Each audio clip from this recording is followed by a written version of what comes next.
Hi friends, welcome back to my channel Samayal Sai. இன்னைக்கு நம்மளோட சேனல்ல சூப்பரான ஹெல்த்தியான கோவக்காய் பொரியல் எப்படி செய்யறேன்ட்டு பார்க்கலாம் வாங்க. கோவக்காய் பொரியல் செய்யறதுக்காக கோவக்காயை வட்ட வட்டமாக கட் பண்ணிக்கலாம். ரொம்ப காயாக எடுத்தால் ரொம்ப கசப்பாக இருக்கும். அதனால கொஞ்சம் பழுத்த பழமாக எடுத்துக்கோங்க. இந்த அளவுக்கு பழுத்து இருக்கணும். இதை வட்ட வட்டமாக கட் பண்ணிக்கலாம். நம்ம இயற்கை முறையில் வளர்ந்த கோவக்காய் பொரியல் செய்யும்போது கொஞ்சம் கசப்பாக தாங்க இருக்கும். நம்ம எண்ணெயிலே வதக்கி வேர்க்கடலை சேர்த்து செய்யும்போது கசப்பே தெரியாது. சாப்பிட்றதுக்கும் ரொம்ப ரொம்ப நல்லாயிருக்கும். இப்போ பொரியல் செஞ்சுக்கலாம் வாங்க. கடாய் வச்சுக்கிறேன். கடாய் சூடானதும் 2 டேபிள் ஸ்பூன் எண்ணெய் சேர்த்துக்கிறேன். எண்ணெய் நல்லா சூடானதும் 1/2 டேபிள் ஸ்பூன் கடுகு சேர்த்துக்கிறேன். கடுகு நல்லா பொரிஞ்சு வந்ததும் ஒரு சின்ன சைஸ் வெங்காயத்தை கட் பண்ணி வச்சுக்கிறேன். அதை சேர்த்துக்கிறேன். வெங்காயம் நல்லா பொன்னிறமாக வதங்கினதும் ஒரு கொத்து கருவேப்பிலையில சேர்த்துக்கிறேன். இது கூடவே 3 பல் பூண்டை கட் பண்ணி வச்சுக்கிறேன். அதை சேர்த்துக்கிறேன். சேர்த்துட்டு நல்லா வதக்கிக்கலாம். கருவேப்பிலெல்லாம் நல்லா பொரிஞ்சு வர வரைக்கும் இந்த அளவுக்கு நல்லா வதக்கி எடுத்துக்கலாம்.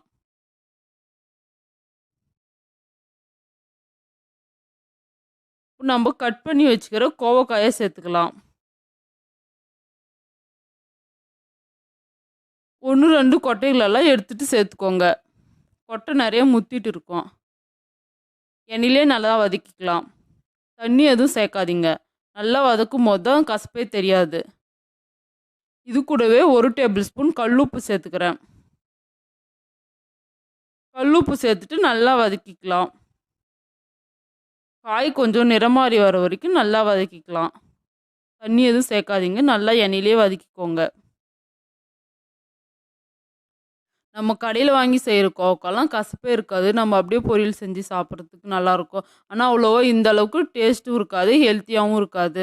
இந்த நம்ம இயற்கை முறையில் வளர்ந்த கோவக்காவை பறித்து பொரியல் செய்யும்போது ரொம்ப ரொம்ப நல்லது. சுகருக்கெல்லாம் இந்த பொரியல் சாப்பிடும்போது சுகர் லெவலில் சூப்பராக கண்ட்ரோல் வரும். 1 டேபிள் ஸ்பூன் வீட்டிலே அரைச்ச குழம்பு மிளகாய் தூள் சேர்த்துக்கிறேன். மிளகாய் தூள் இருக்கிற பச்சை வாசனை போகிற வரைக்கும் நல்லா வதக்கிக்கலாம். இப்போ கொஞ்சமாக தண்ணி சேர்த்துக்கிறேன். ஒரு 1/2 டம்ளர் தண்ணி சேர்த்துக்கிறேன். இந்த காய் சீக்கிரமாக வெந்துருங்க. ரொம்ப தண்ணி சேர்த்து வேக வைக்கும்போது கொல கொலன்னு போயிடும். பாதி அளவுக்கு தண்ணி சேர்த்து வேக வச்சுக்கோங்க. காய் நல்லா வேகட்டும். நல்லா மிக்ஸ் பண்ணிக்கலாம்.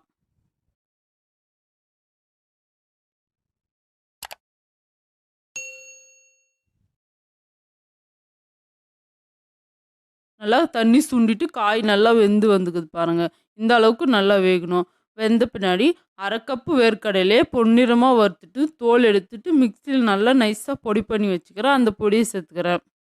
வேர்க்கடலை சேர்த்து செய்யும்போது கசப்பே தெரியாதுங்க. ரொம்ப டேஸ்ட்டாக இருக்கும். வேர்க்கடலை சேர்த்துட்டு 5 நிமிஷம் வேக வச்சா போதும். நல்லா வதக்கிக்கோங்க.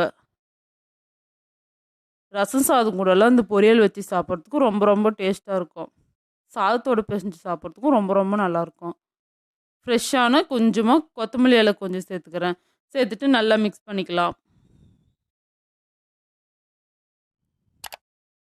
மிக்ஸ் பண்ணிவிட்டேன். கேஸ் ஆஃப் பண்ணிட்டு சூப்பரான கோவக்காய் பொரியல் ரெடி ஆயிடுச்சு. வாங்க சாப்பிட்லாம்.